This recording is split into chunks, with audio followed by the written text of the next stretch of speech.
Hey y'all, how are y'all doing? How's everybody doing? How's it going? So welcome to Kage's Brew Pub. We're gonna be doing a playthrough of The Executioner's Daughter, written by Ashley Warren. And yeah, hi, I'm Kage. I use she/hers pronouns. And we're gonna make this happen. It's gonna be a lot of fun. It's gonna be lots of cool stuff. I've got here with me, so this is Executioner's Daughter is a solo RPG. However, I will not be doing this solo. I have a friend with me. Hi, friend. Hello, everybody. How are you all doing today? Would you like to introduce yourself, Alexander? Of course. My name is Alexander. I hang out here at Kage's Brew Pub quite a bit. I'm also a writer. I do tabletop RPGs. I work on a variety of projects, really. Yeah, I'm here to have some good fun. Yeah, so Alexander is here to voice some NPCs, run some combat, and yeah, it certainly us in one place is too powerful, so watch out, everybody. Worlds collide. So basically, what we're going to be doing today is we're going to be running through this solo RPG. And I will be reading through narration and doing some roles for my character, Ragrun True Anvil, who is a mountain dwarf barbarian, and she's pretty neat. Rolled up just for this adventure, so we'll see how I do with her. And there will be a couple of times, I believe, in here where we'll be asking chat to let us know what they think that we should do in the adventure. I know there's at least one or two places where there's some major decision-making points, so be sure to be here for that. And we'll also be giving away a couple of copies of, or bundles, actually, of Ashley Warren's A Lantern in the Dark. So make sure y'all are sticking around for that as well. We'll do one about halfway through the stream. And one towards the end. So, yeah, make sure that y'all are here for those giveaways as well.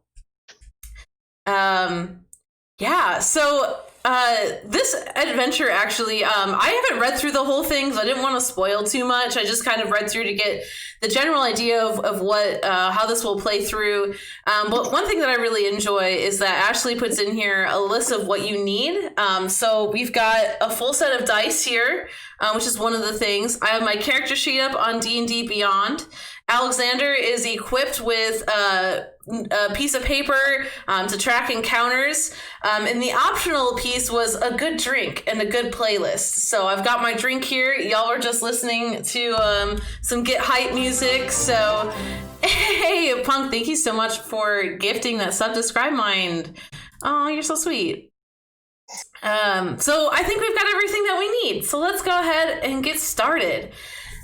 So the Executioner's Daughter, everybody.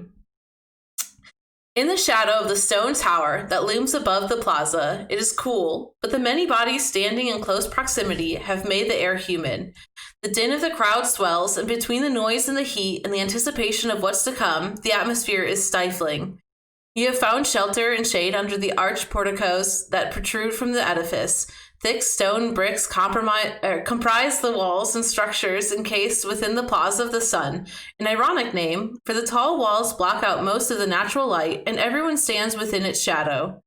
Before you is the flat facade of the Temple of Bahamut.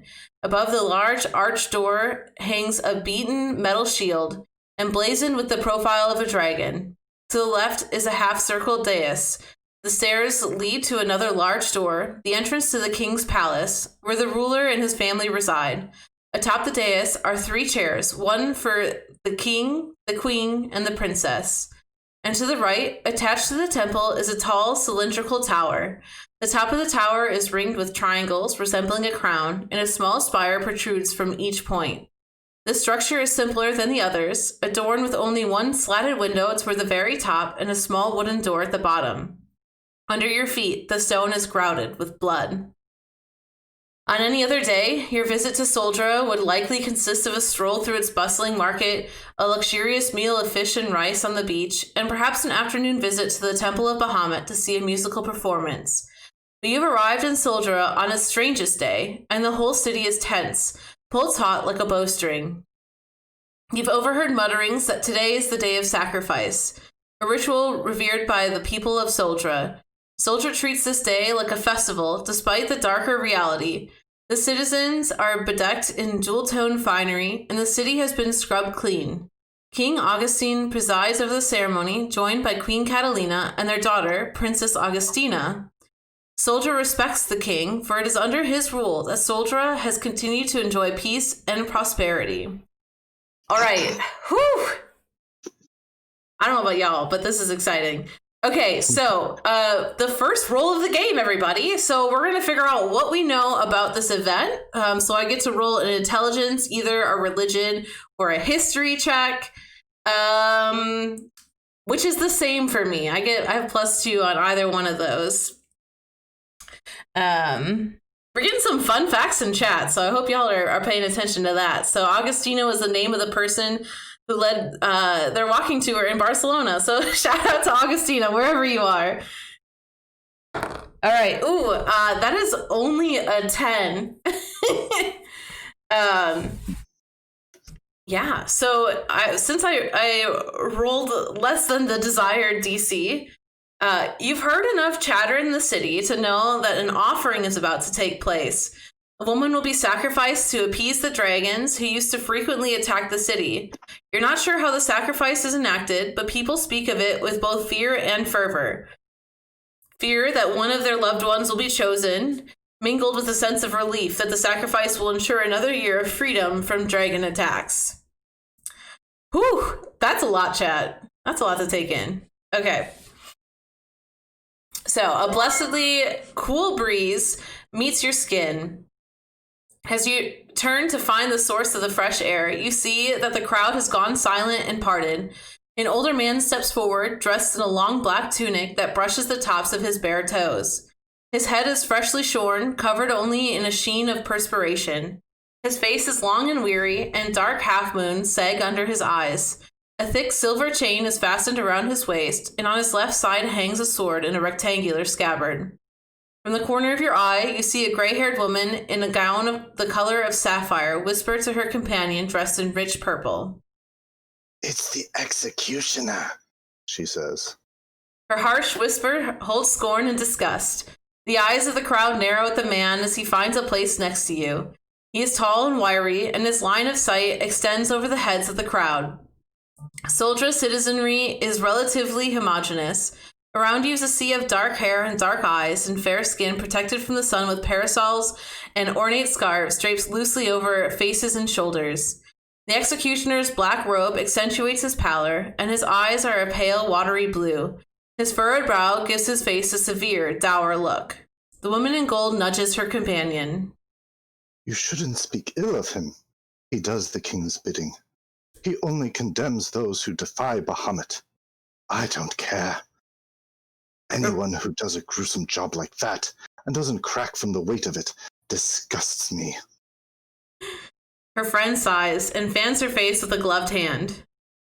"It's his daughter who disturbs me. They say she can control minds." No one dares to get closer to the executioner. He stands with his arms at his side, and you suppose that he is used to the negative attention. The whispers about him are cut short as a door near the dais opens, and 3 people step out. The king emerges first. He wears a bejeweled golden crown that resembles the top of the tower, a ring of slopes and points. His dark hair and beard are streaked with gray, and he wears an outfit comprised of a rich ruby red brocade. He smiles jovially at the crowd, which responds with cheers and claps. The executioner beside you stiffens at the sight of the king. Next comes the queen. She is not from Soldra, evident by her dusky skin and her vivid amber hair, so red it gleams like firelight in the shadow of the square. She matches her husband's finery, wearing a ruby gown inlaid with gold. Age has accentuated her features, and the king and queen make a handsome, regal couple. She takes the king's hand as they face their audience, and the crowd cries out their names. "King Augustine, Queen Catalina! The king and queen turn toward the door, arms outstretched, and their daughter emerges. The crowd sighs and swoons when they see her, and she's a remarkable young woman, a mix of her parents, sharing her mother's beauty and her father's lean stature. Her auburn hair is wound into an intricate braid that circles her head, and she wears a silk vest and skirt the color of oxblood. Princess Augustina smiles demurely and takes her seat beside her mother. The king remains standing and addresses the crowd. Welcome, citizens of Soldra, he says. His voice booms and the sound reverberates around the square. You feel the low rumble of it in your chest, a powerful voice for a powerful man. I am honored to oversee another year of peace in Soldra. Cheers erupt around you, and the king waits patiently before continuing.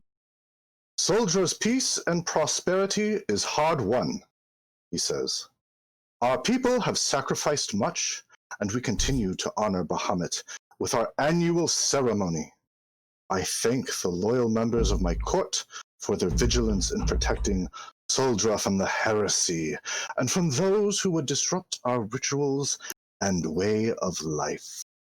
The king lets this settle over the rapt crowd, hand outstretched toward the executioner. While some of the Soldrans nod their heads and murmur agreement, those near the executioner narrow their eyes at him, despite the king's accolades of his services.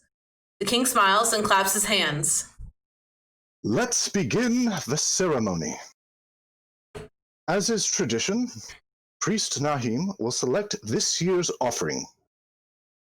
The king clasped his hands, a regal gesture. Once the offering is selected, she will be anointed, and then she will be escorted to Garra's Peak by our designated guide. At this, he points to the escort, who is, unsurprisingly, the executioner. Where she will await her fate and serve Bahamut's will.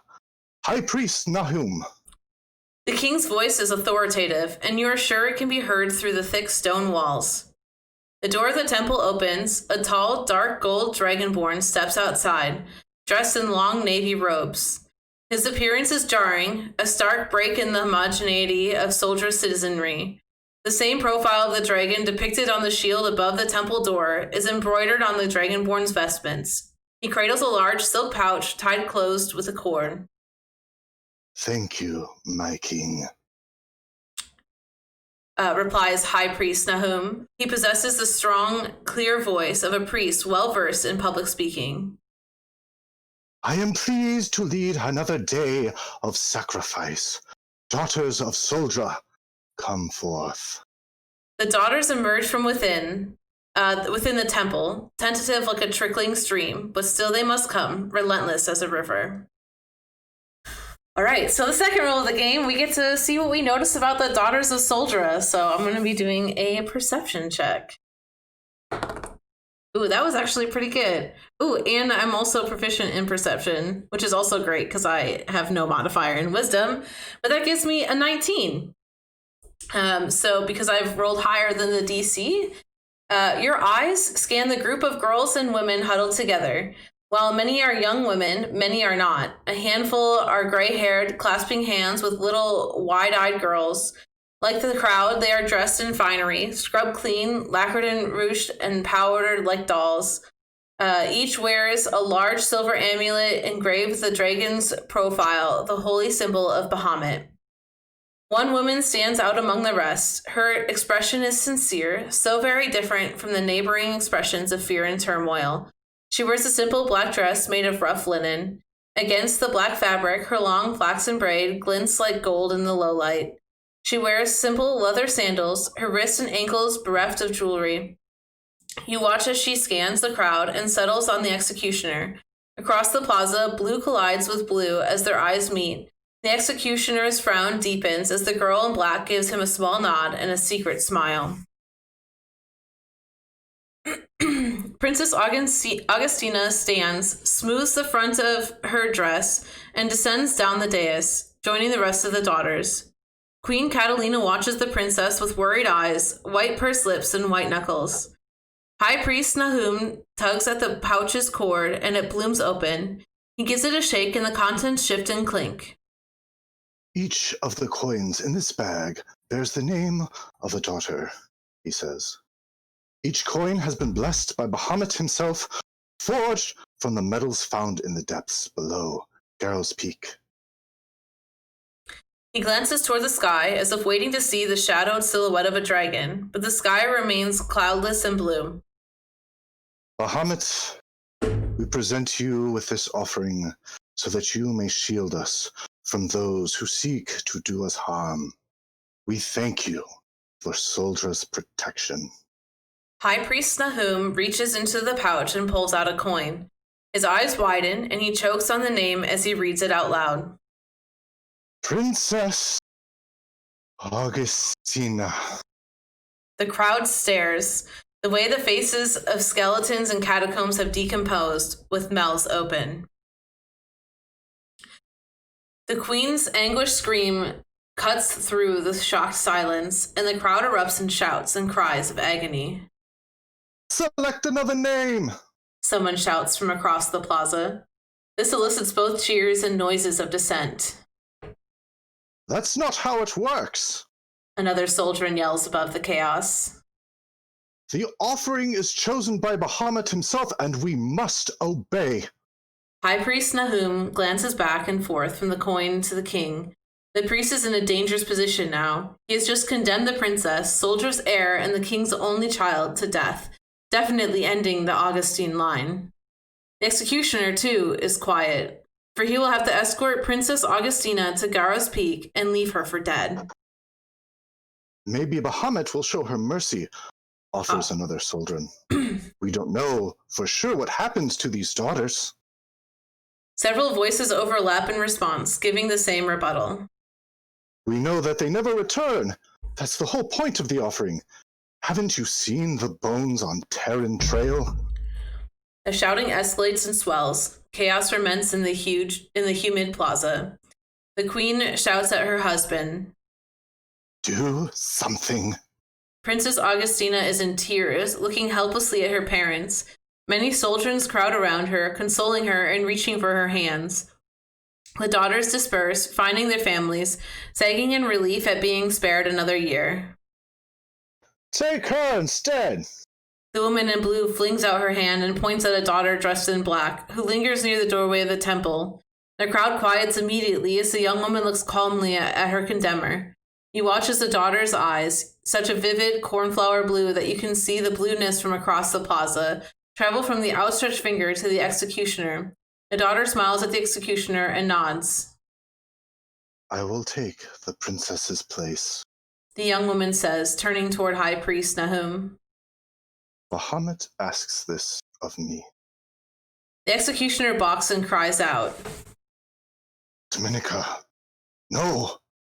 The young woman, Dominica, holds up her hand. It's all right, Papa. Remember the holy text. Bahamut honors she who is chosen. Dominica moves to the princess and clasps her hands. Go. Return to your family. Princess Augustina gapes at Dominica before dashing up the dais and into her mother's arms. High Priest Nahum and the king exchange bewildered looks. This is unprecedented, Says the king. Bahamut smiles upon you.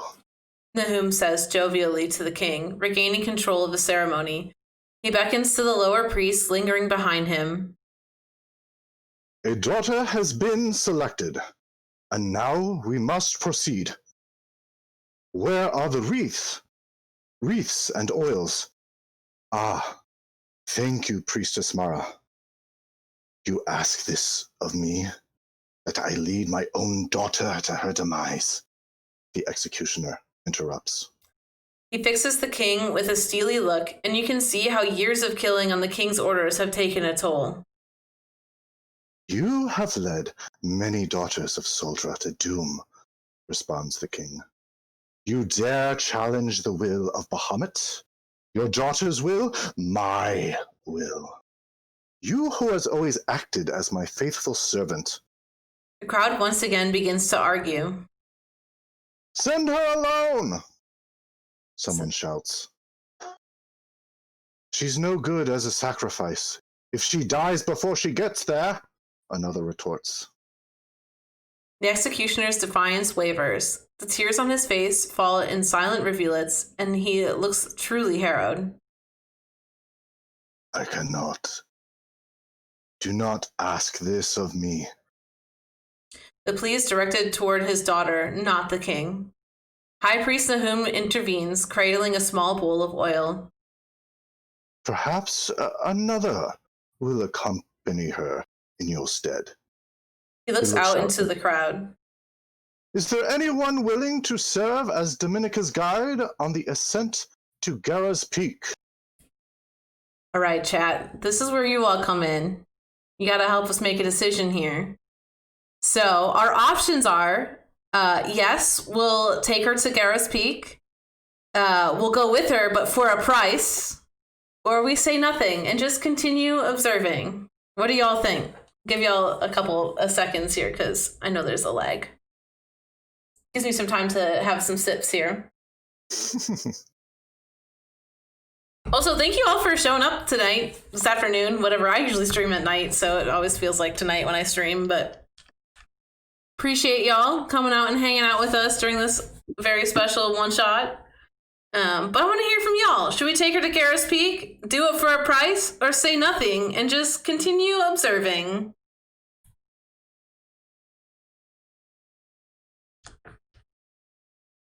Well, thank you for writing it.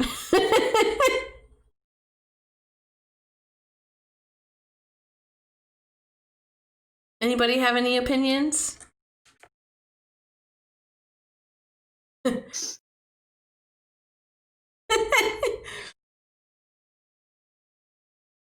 All right, it seems like it's unanimous that we'll take her to Garra's Peak.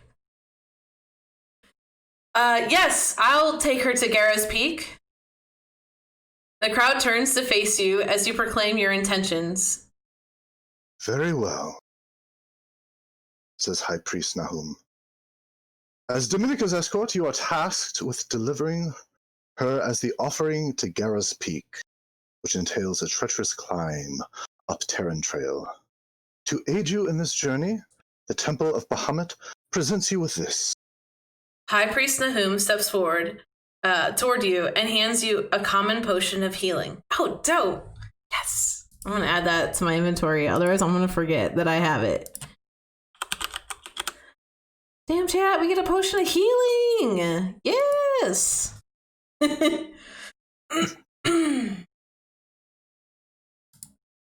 All right. Two priestesses flank High Priest Nahum in front of the door of Bahamut's temple.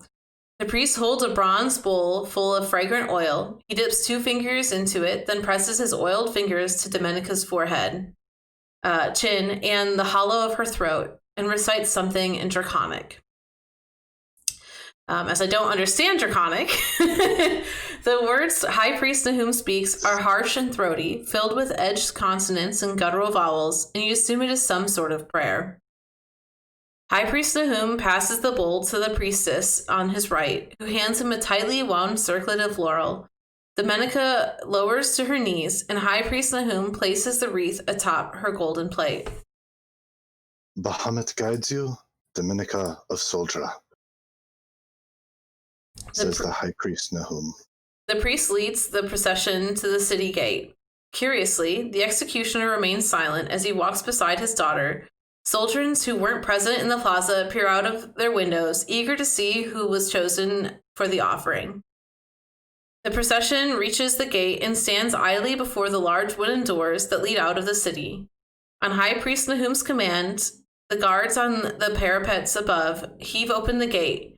Before you is a road. A mile out, the gravel path merges into a dirt trail, winding upward through the craggy mountains. The range is jagged and pointed, like the serrated edge of a knife. And one point looms the tallest, Garra's Peak. Dominica carries nothing with her. She wears only sandals, the laurel crown, a black cloak, and the black linen dress that matches her father's garb. The crowd is silent as Dominica embraces her father. She whispers something to him that you cannot hear. Wait, cries the executioner. Please, if you must go with nothing, at least take this.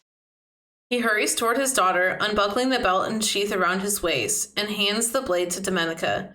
She accepts it, embraces him, and walks away, her back to the crowd, to her father, to Soldra. All right. We are escorting Domenica to Garrick's Peak, so we turn the page. All right. The road outside of Soldra is not vacant nor populated. A singular caravan from a nearby city passes you by, and the merchant avoids your eyes, her face half shrouded by a scarf. A raven perched on her cart caws in your direction. It takes 20 minutes for you and Domenica to reach the trailhead. The paved road underfoot transitions to a trodden path that winds upward.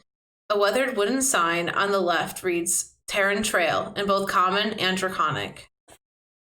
I'm sorry, Domenica says. I was lost in my thoughts, and I have not asked you your name, nor thanked you for accompanying me. She pauses as you respond, then peers toward the mountain, shading her eyes. The path ahead is dangerous, and we may encounter hostile creatures. Stay alert, my champion. She places a hand on your shoulder, and you feel a warmth pass from her palm to you. You've received 3 temporary hit points. Yo, chat. So part of me is like, hooray, I got a potion of healing and 3 temporary hit points. And the part of me that has played video games my entire life is like, oh shit, something really big's about to drop. The mountain range before you is a series of jagged limestone pillars blanketed in patches of verdant trees. Terran Trail is relatively flat for the first few miles, and you and Domenica proceed without trouble. She's unbothered by her sandals over rough terrain and walks with a sense of purpose and certainty. After a while, as the path begins to incline, Domenica speaks. Bahamut does not ask Soldra to sacrifice its citizens for him. It's true that a century ago, Soldra was once frequently attacked by dragons. But what is only because the city encroached on what was once wilderness and home to a race of dragons made of stone and rock. That is why there are still layers and hordes within these mountains. A volcano remains dormant too, far beneath us. But these were not the chromatic dragons many fear. Hewn and birthed from earth, these were the cousins of Bahamut's chosen creatures, the metallic dragons, with scales and wings that glint and gleam. Sacrifice was the idea of Soldra's first temple high priest Akaru. Some suspect that High Priest Akaru recently and secretly worshipped not Bahamut, but Tiamat. But regardless of his true alliance, the first offering worked. The dragons stopped attacking. Superstitious, Soldrans hold fast to the ritual. Believing it is what Bahamut bids, High Priest Nahum does what he thinks is right.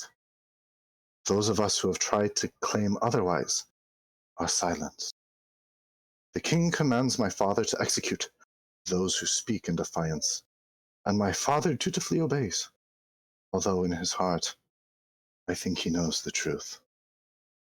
Domenica tugs on her long blonde braid, absentmindedly fingering the ribbons that keeps it plaited.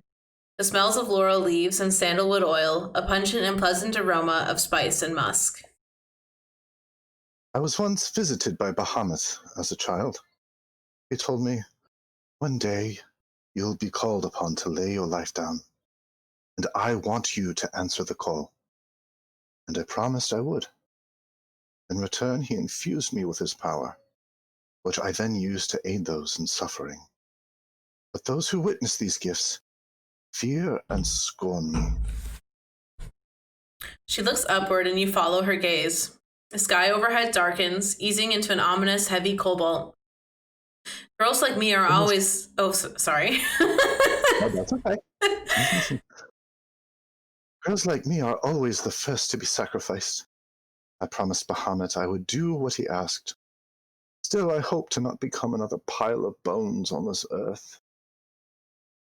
I do not think he intends for that to be my fate. You glance down to see the path littered with human bones. Dozens of skulls, femurs, ribs, and unidentified body parts lay picked and forgotten, sun-bleached and desolate. It's a harrowing visual, the true cost of Soldra's peace, a city built on the bones of dragons and daughters. The incline was gradual, but the path now angles upward at a steep incline. The trail is rocky and difficult. You wonder how Domenica's feet are faring. If she feels pain, she makes no complaints. The peak is about a half mile up, and Domenica ceases speaking, for the climb requires all attention and energy. Something screeches above you. You look up to see 4 large bloodhawks hurtling toward you, talons and beaks sharp as knives. Domenica draws her father's sword from its sheath and prepares to attack. All right. I guess we're rolling for initiative then, huh? Yes, you are. Please roll. All right, let's see what I get. Let's see what I get, chat. Oh, that's not good. Ooh, and I don't have any modifiers to initiative, so that's a whole 2. Oof. All right, then. All right, and Domenica rolled a, let's see, yep, she rolled a 9. Oh no, we're gonna get picked apart before we even have a chance to go. Yes. Okay. And so,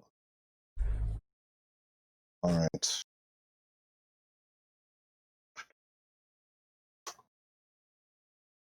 All right. All right. So you have the group of Bloodhawks flying, coming down upon you, and the leader of the Bloodhawks will go for an attack. Ooh. I rolled an 8. That will not hit. That will not hit. All right. And the next Bloodhawk will break off from the pack and attempt to attack you as well. And since there are 2 Bloodhawks within 5 feet of each other, they roll with advantage. Rude. All right. The Bloodhawk hits with a 22, I believe. Yeah, I think that hits. No! All right, and he will go with a beak attack. And you will take 2 points of piercing damage. Rude. But I have temporary hit points, so that hasn't really hit me yet, technically. You've damaged my aura. All right, and then the third Bloodhawk will come down and make his attack. Again, this time with advantage. Well, you are incredibly lucky. Both rolled natural ones. So the third Bloodhawk, he goes in to make an attack, goes in with his beak, and you happen to dodge just in time. And so he does no damage on that attack. For the fourth and final Bloodhawk. Oh! I'm so sorry. Is that a crit? It is a crit. No! No! Okay. Right, and he rolled, doing some quick math, you got 4 points of piercing damage. Rude. I don't like that at all. All right. I assume Domenica probably got higher than a 2, right? She got just above you. Oh no. Yes. All of the Bloodhawks rolled really well. Domenica did not. Great. Cool. All right, Domenica, let's see, she is going to roll. Let's see, she rolled a 10. Okay, yep, and that does hit. Hooray! Yay! All right, and she is going to use Longsword which is D8. Okay, and she goes in for a swipe, and she will do 4 points of slashing damage to the last Bloodhawk that attacked. Mm-hmm.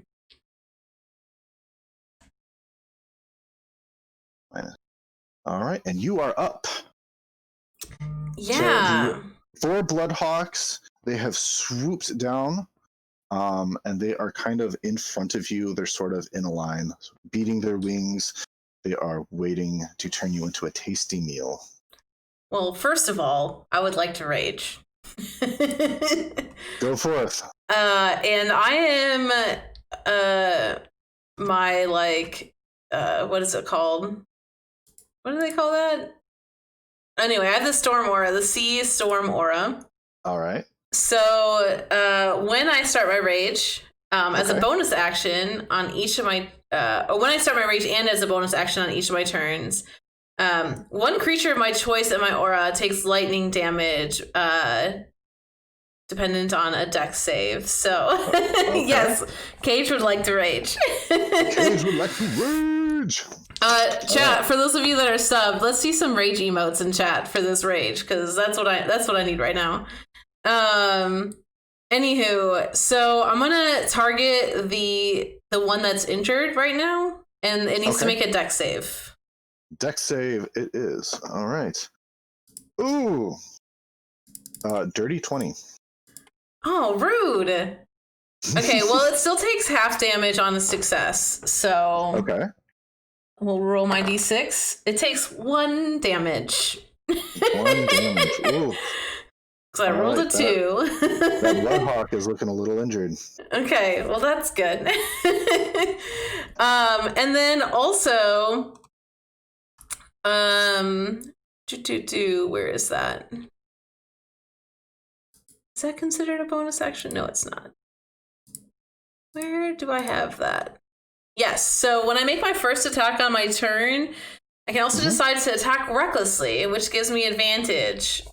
So I'm going to do that, which also means that attack rolls against me have disadvantage until my next turn. But that's okay. Right.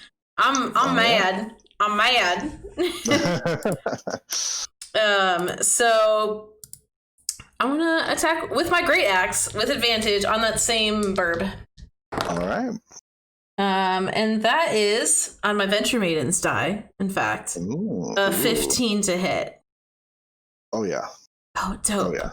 So I get 1d12 damage. I don't often roll a d12 for damage. I'm like, which one is this?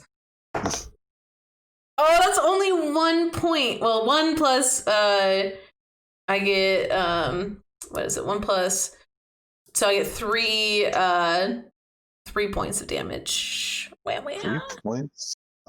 Slashing damage, I'm guessing? Yeah, it's slashing. Yep. Okay. Oof, looking real hurt. Real hurt. All right, is that the end of your turn? Unfortunately, yes. Unfortunately, yes. Okay, so the leader of the Bloodhawks, seeing that you attacked a member of his... Yeah, I'm sure. Real happy. A member of his flock. Chad, this is how I died, to Bloodhawks. All right, he is going to roll, and you said they have disadvantage. They have advantage on hitting me. Oh, they have advantage on hitting. Yeah, I had advantage on hitting them, so now they have advantage on hitting me. I am so screwed. I wish I had a camera because I just rolled a natural 20. No. I'm so sorry. Rip Regrun. All right, so natural 20. He will go. The first Bloodhawk will go in for the beak attack, and all right, and you will do 4 points of piercing damage. What? Okay. All right. I don't like that very much. That's not very nice. And then the Bloodhawk will, as he attacks you with his beak, he will swoop off, and he's going to attempt to turn around so he can attack you again in the next round. And Bloodhawk number 2 is going to roll. Ooh. Okay. All right. The second Bloodhawk rolled an 8. That will not hit. That will not hit. Was that at advantage? I hate to like kill myself more, but no. The first one was a 6 and the second one was an 8. Okay, cool. I was gonna say because all the attacks should be at advantage. So the second Bloodhawk goes in and he tries to get you with his beak, and he just gets part of your cloak before veering off. All right, so Bloodhawk number 3. Oh, nope. All right, and Bloodhawk number 3 rolled a 17. Yeah, that'll hit. That'll hit. All right. Why aren't they attacking Dominica?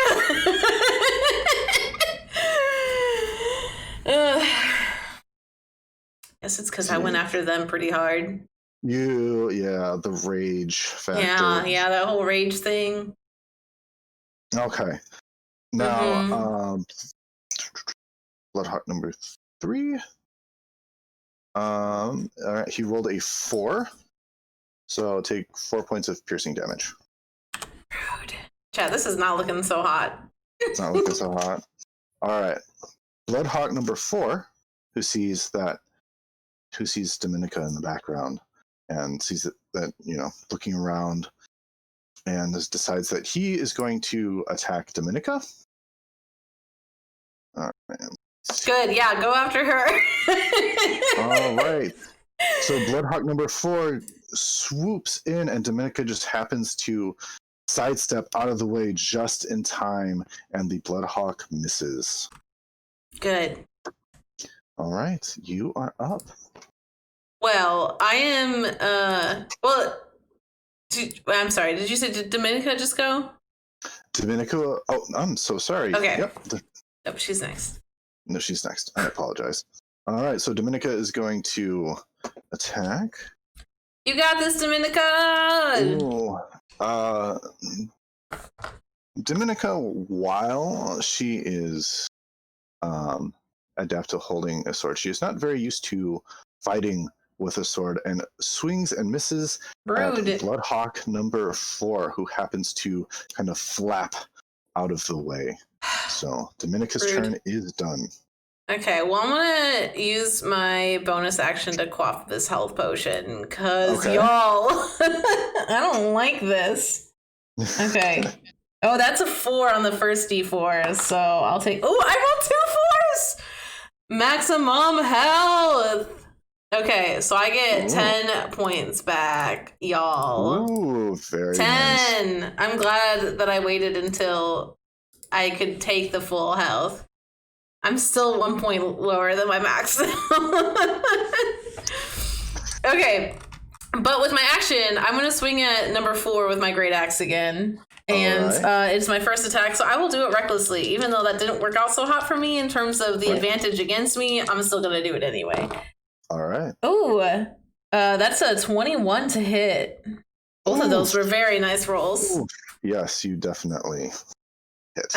Okay, cool. So then I get another D12, and hopefully I roll better than last time. I did! That's 12 points! 12. Eat it, Hawk! All right, how do you want to do this? Yeah, so she was real mad that she didn't hit so hot last time and got hit a bunch.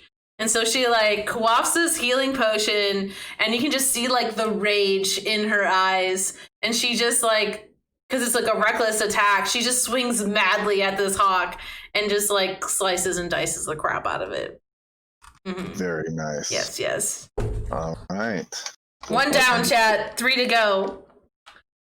All right. And is that the end of your turn? That is the end of my turn. That is the end of your turn. Mm-hmm. All right. And because Bloodhawk number 1 saw that you killed a member of his flock, he will attack you. And because there is a Bloodhawk within 5 feet, he rolls with advantage. Oh, that's 3. And that is a 14. To hit me? Yeah, that'll hit. Yep. Mm-hmm. All right. He is going to go in with beak attack, and that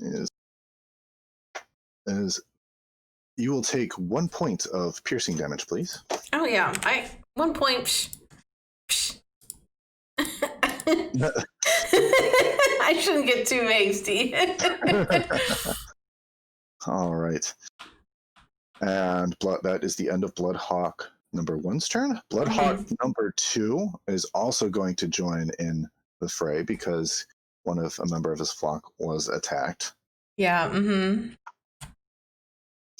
All right, and that is a 22.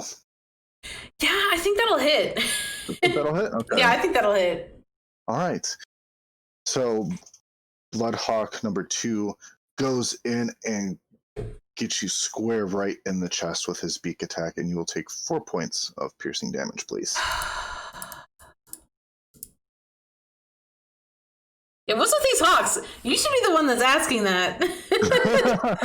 You're the one that wrote them in here.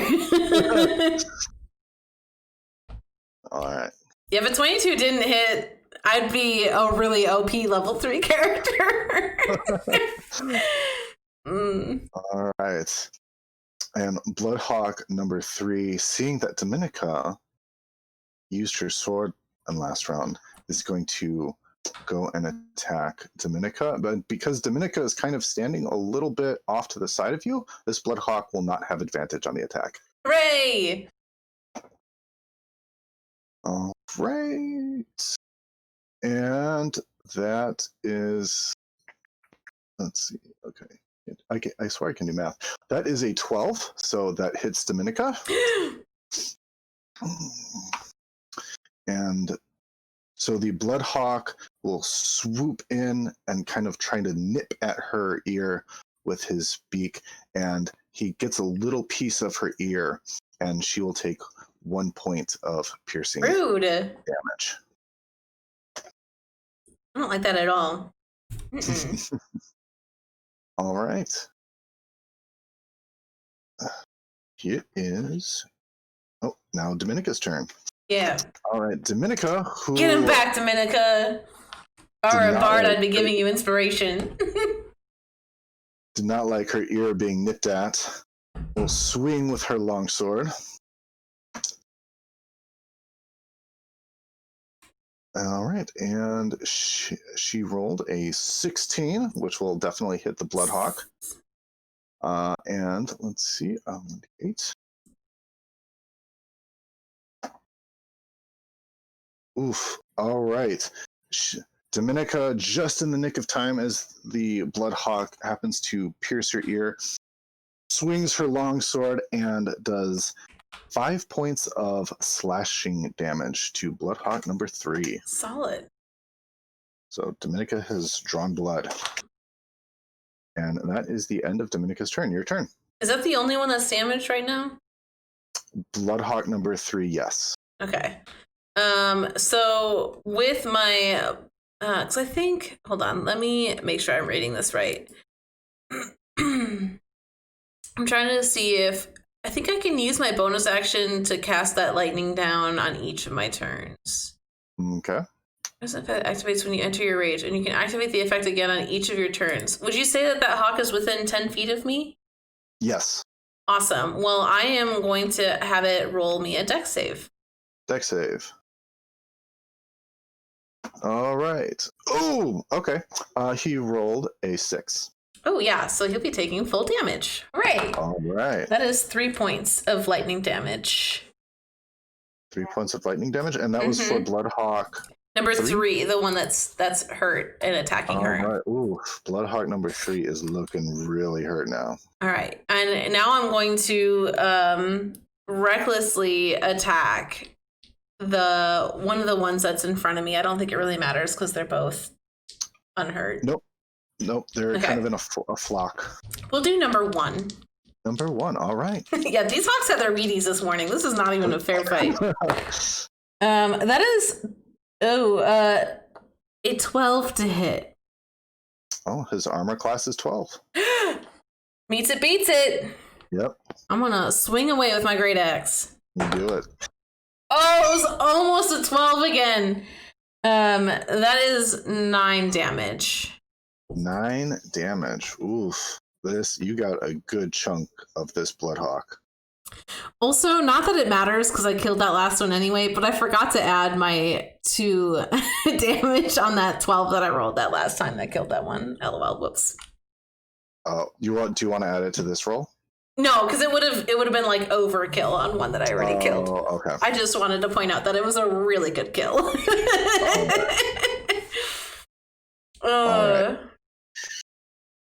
All right. Let's see. Is that the end of your turn? Yeah, that it would be the end of my turn. Yeah. Mm-hmm. All right. So Bloodhawk number 1, who is not a fan. All right. Let's see. All right. He rolls a 15 to attack you. Yep, that'll hit.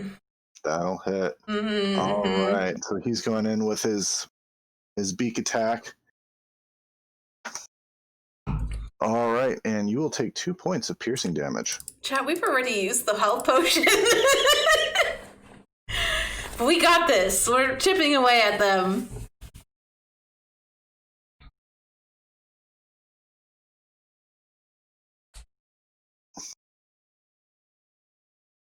All right.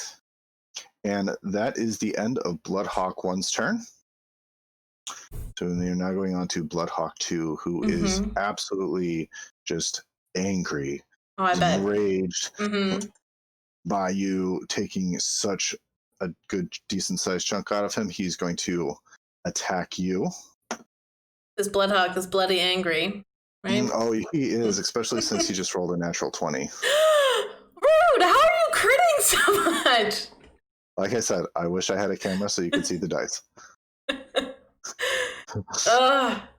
Are we allowed to put dice in dice jail for rolling too well? But if it makes you feel better, he only rolled a 2. Okay, I like that. All right. So that is the end of Bloodhawk number 2's so is turn. That, like you rolled a 2, so it's 4 damage, or like it's 2 damage? I rolled a 1, so it's 2. Oh, great. Okay, I can do that. Yep. Ashley says too many crits. Sounds fake, but okay. Too many. Like, why would I want to kill you? You were shifty eyes. All right. Okay, so now it's Dominica's turn, and Dominica sees Bloodhawk number 2. She moves over to make an attack, and Dominica rolled a 14, which hits Bloodhawk number 2. And she will she will cause 4 points of slashing damage, which is the end of Bloodhawk number 2. Hooray! So now there's only 1 Bloodhawk left. Ooh, you've been called out as being secretly Tiamat. That would explain a lot. What? Look, you can't fault me, okay? I don't hear any denial in this. I just do what the dice tell me to do, okay? Oh, no. Oh, no. Excellent. All right, so it is your turn. Yeah, so we've got just number 1 and number 3 up. We just have number 1. You killed number... Oh, shoot. Oh, no, I'm sorry. We do have number 3 up. Okay. I'm sorry. Number 3 is the one that hit with lightning last time, right? Yes. So I'm going to do it again. Roll me a dex save, please. All right. Dex save. 5. That is 3 points of damage. Oof. Bloodhawk number 3 is looking real hurt. He's hanging on by a thread. Okay, well then I'm going to recklessly attack him. Okay. Get some! That's a 15 to attack. That definitely hits. Good. Oh, that's only 3 damage, though. How do you want to do this? Sweet. Yeah. So all of a sudden, like this streak of lightning comes down, and this bird is like literally fried. And then she's like, "Who wants some hawk for dinner?" And then just slashes the crap out of it with her axe. Mm-hmm. Dominica just sees the bird laying on the ground, and she's like, "Original recipe or extra crispy?" This is very clearly extra crispy because this thing is fried. Oh, that's too good. And that will be my turn. Yep. Mm-hmm. That'll be your turn. All right. So Bloodhawk number 1, seeing that his flock has been slowly whittled down by these adventurers, he's going to just fly away. Oh. And the Bloodhawk number 1 will roll a 5, which misses. 5 will not hit me. All right. No. Bloodhawk number 1 is looking really scared right now. I bet. I'd be scared if I were him. All right. It is now Dominica's turn. All right. And she will go up to Bloodhawk number 1 and attack with her longsword. Oh, yes. She rolled in 21 to hit. And get it, Dominica?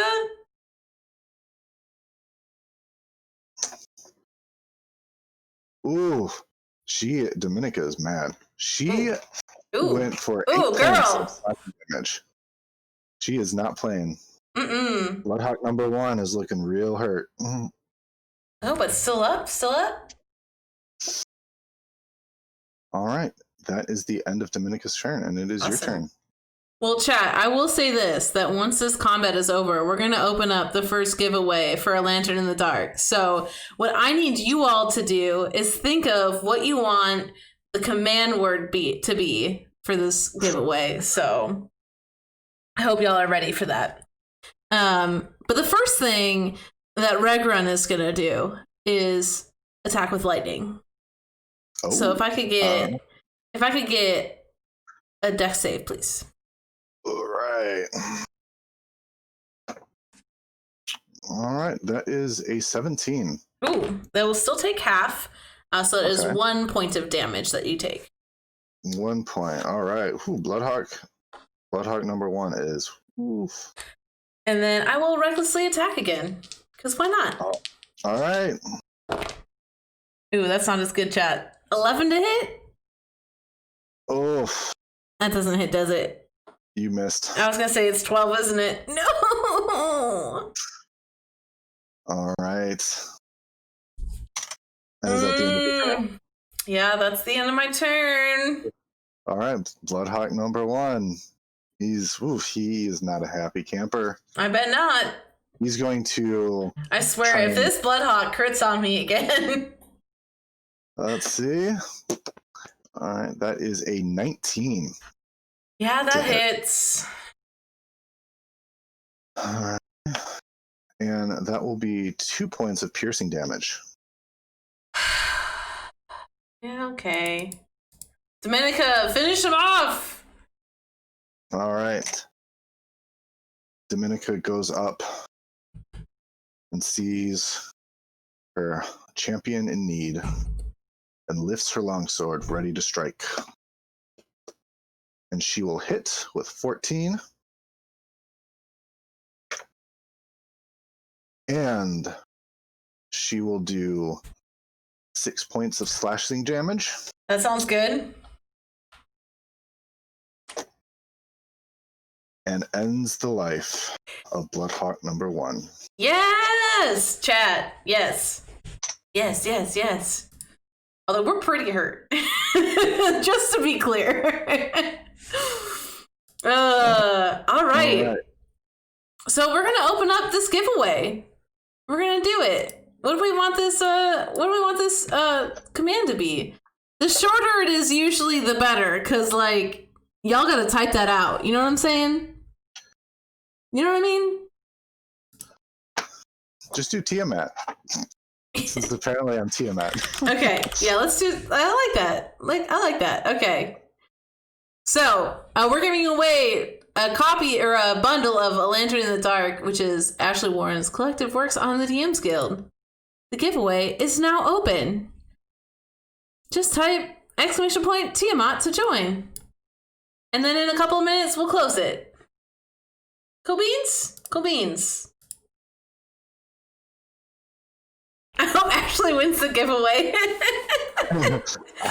I have also heard that Ashley Warren is a big hacking nerd. I've heard those rumors too. Yeah. That's pretty wild, huh? Mm-hmm. All right. Okay, cool. That is the end of Bloodhawks. Whew. How do you feel? I feel hurt. Feel hurt? All I mean, right. Ashley, if you want to, I won't say no. Yeah, you should see a confirmation that you've been entered into the giveaway. So if you type in the code word and it doesn't give you, if BrewPubBot doesn't say that you've been entered, just try again. All right. All right. Domenica, you're up. That was the end. You killed all the Bloodhawks. Yeah, you're the next voice line. On the next voice line? Oh. Yeah. Mm-hmm. Well, before we carry on, Domenica walks over to you and touches your shoulder and will cast Cure Wounds. Oh, fuck yes, Domenica. Give me that health. Bless. And you will, +3, you will receive 9 points of healing damage. Or not damage, healing points. Sorry. I'm still in attack mode. Healing damage. I'll take it. That almost brings me back up to max chat, so I'm feeling pretty good by that. And to know that she has a healing spell, that's good to know. I have not looked at her stat block, so whew. Yeah, Domenica just destroys her champion. Yep.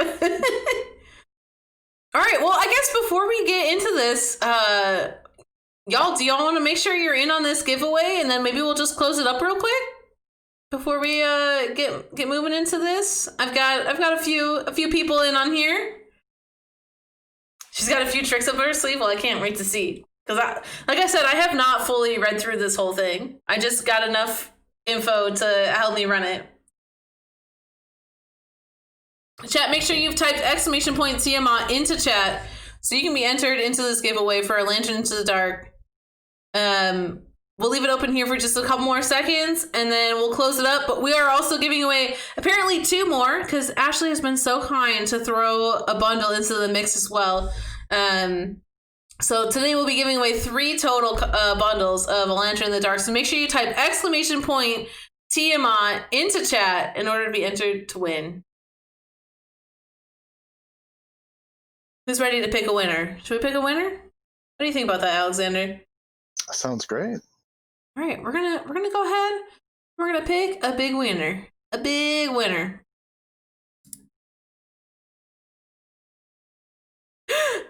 Jacob, you've won! Woo! Yay! I'll get your deets from you later because I know how to contact you. Hooray! And we'll be giving them a couple more copies away, so make sure y'all stay tuned.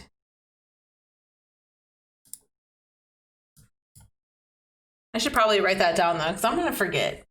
I'm gonna forget.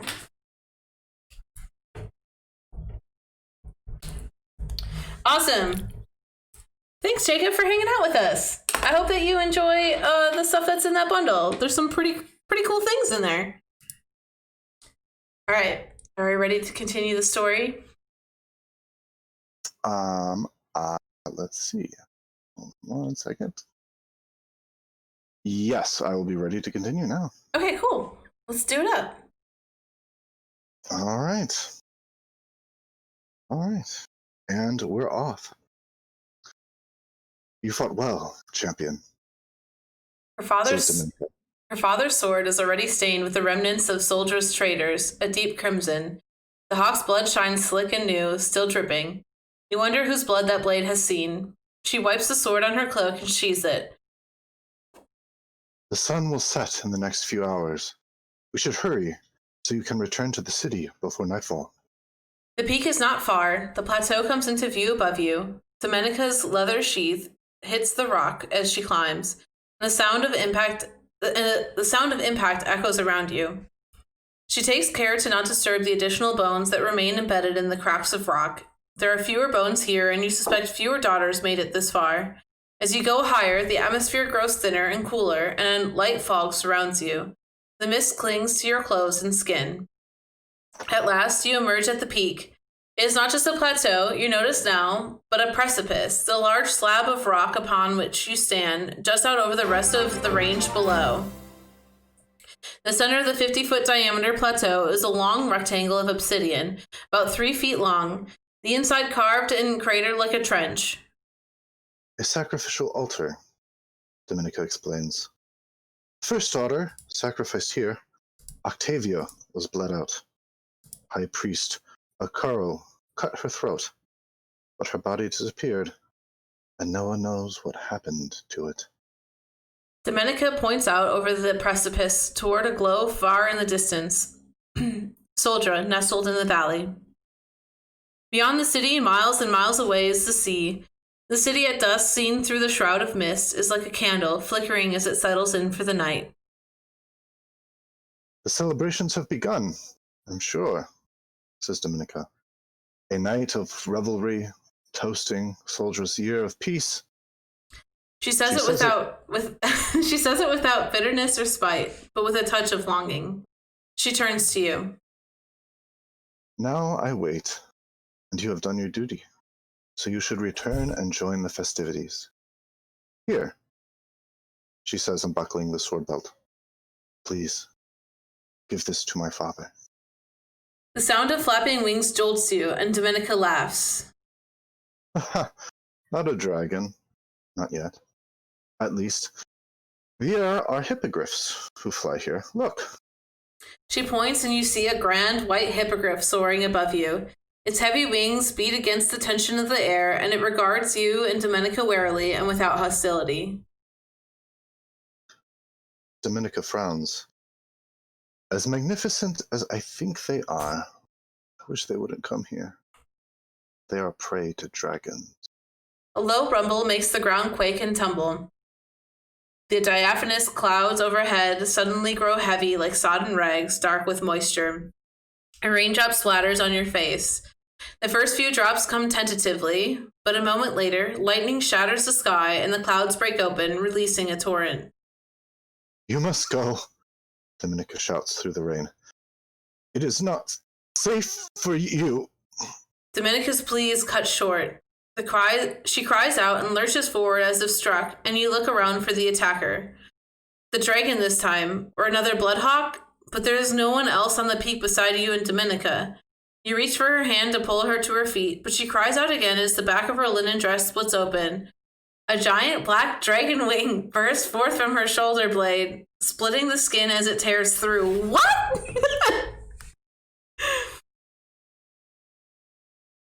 No! Dominica screams as another wing, webbed and slick with rain, emerges from her back.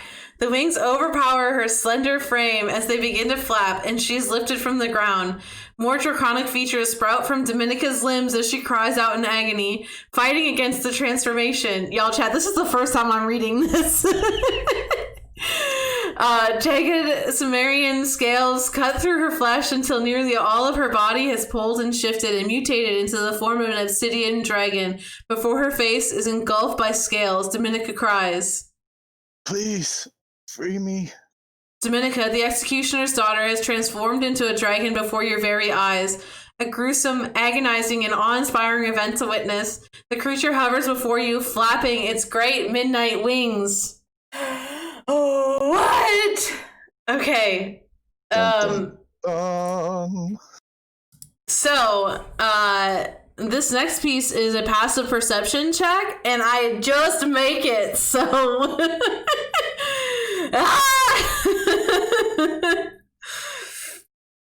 Alright, you notice that while the dragon is black, its hide is a texture that resembles obsidian. You recall Dominica speaking of the rock dragons that once lived in this region, and of the volcano that remains dormant under the mountains. The dragon's wing and tail are edged with gold, and its eyes are vivid blue. Is Dominica still in there somewhere? What?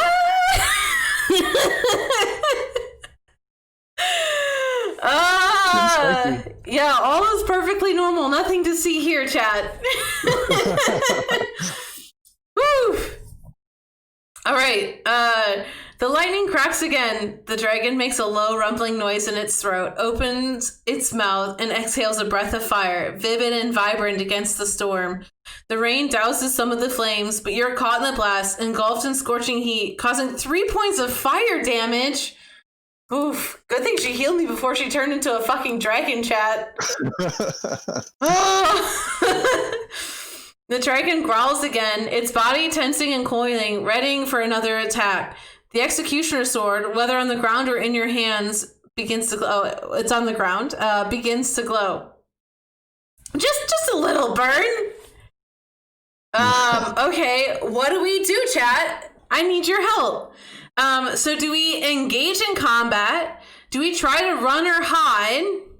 Yeah, I think those are our options. Yeah. So do we engage in combat, or do we run and hide like the 29 hit points that we are?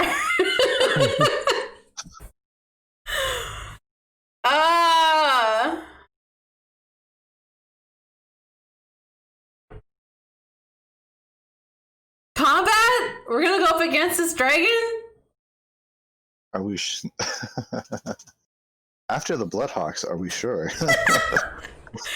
She did say free her. This is true. She asked us to free her. But do we know what that means? Look at Ashley with her shifty eyes. I will swap out D20s. So we get a fresh D20 in here. I mean, you got a sword and them big muscles. Oh my goodness. Oh, what? Thank you so much for that clip, Bones. Oh my god. Light them up. As long as you don't take more than 28 damage, you're good. This is true. Okay. Oh my god. Okay.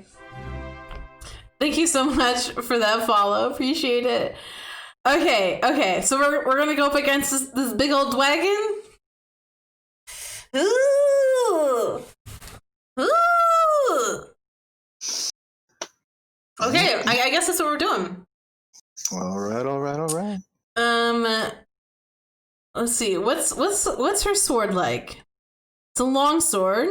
Versatile. Once per day, the sword is imbued with a calming aura that transfers to the target on the moment of its death. What?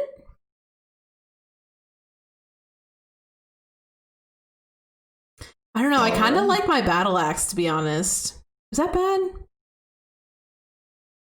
I feel like the battle axe fits you. Yeah. By the way, chat, I'm using these dice. So this is a little bit, probably more than y'all really need to know. Back in the day, like a few years ago, I played my first campaign with my wife, and I played a barbarian fighter who also used axes. And my wife got me these really cute dice. And oops, gotta get the right camera. And they got little axes on them. So I feel like I need to use these dice, right? Because I need to use the axe because they got little. My light's too bright, but maybe you can see that. I don't know. They got little cute axes on them. So I feel like I need to stick. I feel like I need to stick with the axe, right? Let's stick with the axe. Okay, we're going. Ooh. They're adorable, but they're also tough and cool. Okay, so we're sticking with the battle axe, with our axe dice. And, okay, so maybe because we're getting into combat, do we want to open up another giveaway during combat, and then we'll close it after combat? How do people feel about that? Does that feel good? What do we want our command word to be this time? As I very coolly go up against a fucking huge dragon.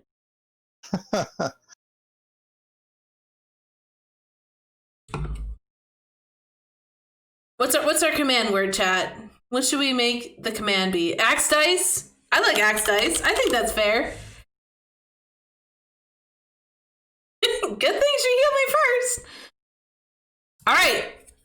We'll close this giveaway once the combat ends. Type !axe dice to join. We'll be giving away a copy of Ashley Warren's bundle, A Lantern in the Dark. Okay, so yeah, we're gonna engage in combat against this fucking dragon, because I don't know, why not? So I guess I should roll initiative? Is that how this game works? Yep, we can see basically who goes first. Yeah. Well, that's a whole 6. Why not? We'll probably just die here. It's cool. Well, if it makes you feel better, I switched to a new D20 and I rolled a natural 1. Chat, would you look at that? Would you look at that? We're going first against a fucking dragon. That's cool. That's fine. No big deal. Okay, well, firstly, I would like to rage. Okay. Would you say that this dragon is within 10 feet of me? Yes, I would say that this dragon. She just transformed right next to me, right? Yep, just transformed right next to you. Okay, well, can this dragon please make a dex save? Of course. And that is a 8. An 8, that won't do it. So you're gonna take 5 lightning damage. 5 lightning damage. Indeed. Mm-hmm. All right. Yeah. Chad, this is not gonna happen very well, right? All right. I'm nervous. And is that the dragons hate 5 points of damage? Okay, well, I feel like attacking recklessly is gonna get me into a lot of trouble. Okay. But I feel like I should just do it anyway. This is gonna be fine. Okay. I, Ragron True Anvil, would like to recklessly attack. Okay. Go for it. That is a 15 to hit. That misses. Sure does. All right, that's my turn. Rip me, chat. All right. All right. Since you are in front of me, I'm going to need you to make a dexterity saving throw, please. Sure. With my +0 to dexterity. Okay. That's a 13. Oof. All right. I don't like the sounds of oof. That doesn't give me the warm fuzzies. So as the obsidian dragon that was once Dominica rises up on its back legs, it spreads out its wings, it opens its jaw, and belches forth a fiery breath. And since you succeeded, the fire just kind of like wraps around your body and does hold on 1 second, and does 7 points of fire damage. That was on a success? Yeah. Yeah, Dominica ate some spicy tacos for lunch. Oh, I don't like that at all. Do not like. Chad, do I have anything up my sleeve? Not really. This is it. I'm a lightning slashing 2-trick pony. Okay. You've got this. Okay, we got this. Is it my turn? Yep, it's your turn. Okay, cool. Well, I will use my bonus action to try and strike some lightning down on you. So if I can get another dex save, please. That is a dirty 20. Rude. You will still take half damage, which is 3 because I rolled a 6. All right. And I will recklessly attack because I don't know what's good for me, apparently. That's fine. Ooh, that is a nat 20, chat. Oof. How have you been rolling these, Alexander, by the way? You've been just rolling twice? Yep. Okay, cool. Well, that's a 6. And another 6, so that's 12, 14 damage. Oof. That took a good chunk. Good. That took a good chunk. All right. Is that the end of your turn? It sure was. Mm-hmm. All right. So this dragon that was once on its back legs is now going to come thundering down onto the ground on all fours and is going to swipe at you with his claw, or with her claw, I should say. Ooh, 19. Yeah, no, that doesn't hit. Sorry. Yeah, right. that hits. That certainly hits. Yeah. A little bit of a stinger. Yeah. Mm-hmm. Okay. All right. And then. All right. That is 8 points of slashing damage, please. Ooh. I hope she's a wheat dragon. Otherwise, chat, we're gonna go down. Okay. I mean, you hurt her pretty bad. So. Okay, well, that's good. But the likelihood of me critting again is probably not super great. May the dice forever be in your favor. My turn? Yes, it is your turn. Oh, good. Okay. I would like to cast lightning down on her again. So if I can get another dex save. All right. Ooh, that is a 12. Ooh, that is just under what you need. So that's going to be 5 damage. Thank you. Oh, ooh. All right. I like the sounds of these oofs.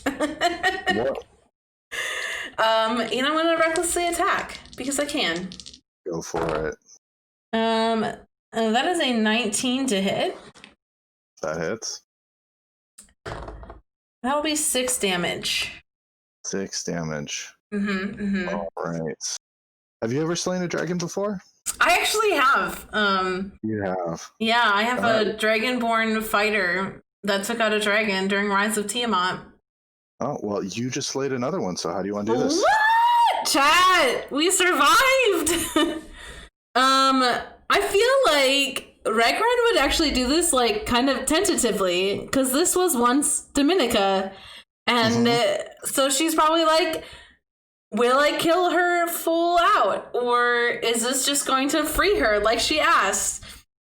And, so she's probably, I mean, she's recklessly attacking, so it's pretty brutal all the same, but, like after it happens, she's like, what have I done? Yeah.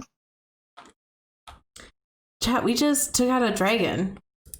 Do we want to let's close up this giveaway? Chat, if you have not entered into the giveaway yet, type !axe dice into chat, AXEDICE into chat, and we'll pick a winner in just a moment here. And you can win a Lantern in the Dark bundle. It'll be great fun. We'll close that in just a moment here. By the way, Alexander, thank you so much for coming in and doing this with me. This has been fun so far. Yeah. Thank you for having me. Yeah, this has been a lot of fun. Yeah. All right, chat, we're gonna close it up.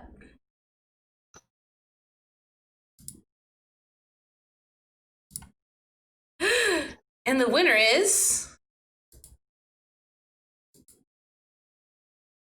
What's going on? Why won't it pick up?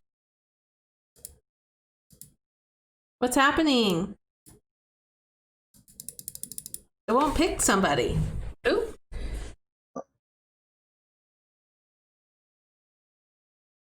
What?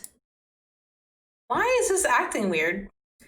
It's like none of these people are following your channel when I in fact know that all of them are following my channel. Oh. Okay, let's just hold on. We're gonna make it do it a different way. Hooray! HR! You have won. Congratulations. Yay. Congratulations. I don't know why it's not showing up in chat, but you won. So congratulations, HR.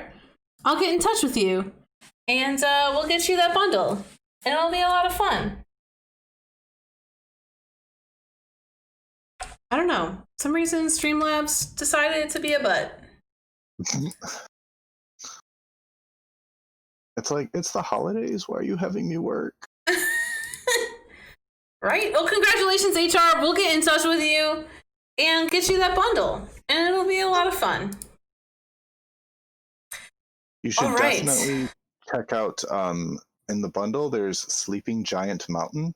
That one's a fun little adventure. I haven't had a chance to play it yet, but I would definitely do it as a one-shot. Dope. I have not had a chance to look through all of them yet, but I'm very excited to. All right. So shall we continue on? We shall. All right. A final blow takes down the dragon, and its body lay lifeless before you.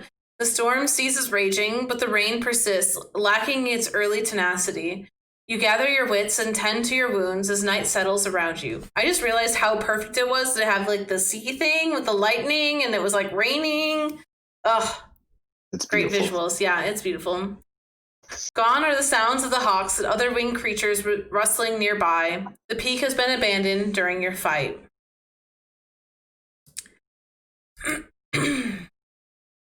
What to do with the creature before you? What will you tell to the Soldrans if and when you return to the city? Is this what happens to all of the sacrifice daughters? As you plan your descent, the dragon's body suddenly jolts. A true darkness falls, masking all starlight and moonlight. You are engulfed in it. A beam of light pierces through the black, illuminating the corpse, and the dragon's body begins to levitate. The light grows brighter and brighter until you have to look away, until it suddenly calms. The glow touches your eyelids like a caress, like a morning ray.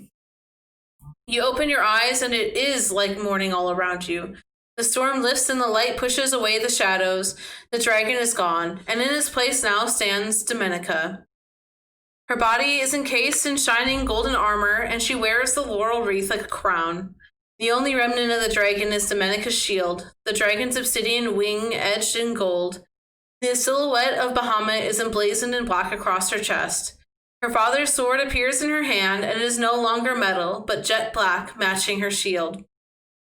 Domenica smiles at you. My champion, you have not just released me from my fate, but you have saved all daughters of Soldra. How? Why? What just happened? Soldra's act of sacrifice inflicted a curse upon its daughters, she says. It twisted Bahamut's love and made it something ugly and fearful. In turn, daughters who reached the peak were warped and transformed and condemned to live out their days as the creatures most feared by Soldrans. For we daughters, virgins, votaries, girls without names, are what Soldra truly scorned. But you have set me free, and now I will do the same for the others. As I thank you, I gift you my father's sword. She hands you the black blade. Before the metal hilt was bound in leather. Now the full handle is pure gold. The pommel is shaped like a dragon's head, and two golden wings from the crossguard open into the length of obsidian. Words are carved into the blade and glowing draconic. Domenica reads it out loud. Do not think I came only with peace. I came with a sword. If you ever are in need of Bahamut, you need only to speak his name, and he will aid you, she says, then steps toward the edge of the precipice. Daughters, come forth. A thundering begins, the rumbling of dragons' wings beating against the wind, and the dragons rise from the valley below. There are dozens of them, their scales hewn and forged from the landscape from which they were birthed. Some are older and larger, their features rough and jagged from the decades they lived in this state. Some are still small, their bodies lacking the strength and heft of their predecessors. Nevertheless, they are magnificent. These are the daughters who survived. Domenica stands before them, a radiant, holy warrior. And in this moment, as you see Domenica superimposed onto the valley below and the city ahead and the powerful beasts awaiting her command, you find it very hard to tell the difference between a daughter and a dragon. That's the end, chat. Wow. Yeah, I think Twitch kind of freaked out for a minute there, to be honest. So I'm sorry if anybody missed anything. But oh my gosh, that was so good. Alexander, what are some of your thoughts? How was that experience for you? It was a lot of fun. The Executioner's Daughter, this is the first time I've played it with someone. This is the second time that I've played it. I found it looking for a D&D adventure that I could kind of play on my own, because with COVID, it's kind of hard to play with people. So Right. I absolutely love this adventure, and maybe one day I'll get to write my own adventure like this. So it's a lot of fun. I definitely recommend people go check it out. Yeah, 10 out of 10 would recommend, for sure. This has been a lot of fun. Chat, we have one more bundle to give away. So I don't know. Let's maybe Bahamut. Would that be a good keyword? That'd be a good one. So chat, if you type Bahamut into chat, we'll get you a bundle. Oh my goodness. Okay, well, thank you everybody for coming to the Executioner's Daughter here at Cage's Brew Pub. I'm Kage, and I'm here every Tuesday and Thursday night. You can also find me on the Heroes of Four Worlds streams on the Fourth Place Ian channel. And you can also find me playing Charlie on a Numenera stream on the Experience Points channel on every other Sunday. And you can also find me in the DMs Guild. I just released a Pay What You Want encounter called Royal Icing. That's a lot of fun, and I hope that you all enjoy it. And yeah, Alexander, do you want to let people know where they can find you? Sure, of course. My name is Alexander Walczak. You can find me over at Twitter at Alex C. Walczak. I think the handle is also going through the Twitch stream. I'm a tabletop RPG writer. I also write fiction. I do a couple of other things. I have a new release coming out in January. It is a new Warlock subclass, Warlock of Mistra, and that will be a lot of fun. And hopefully I should have some more details about that release in the next couple of weeks. So stay tuned.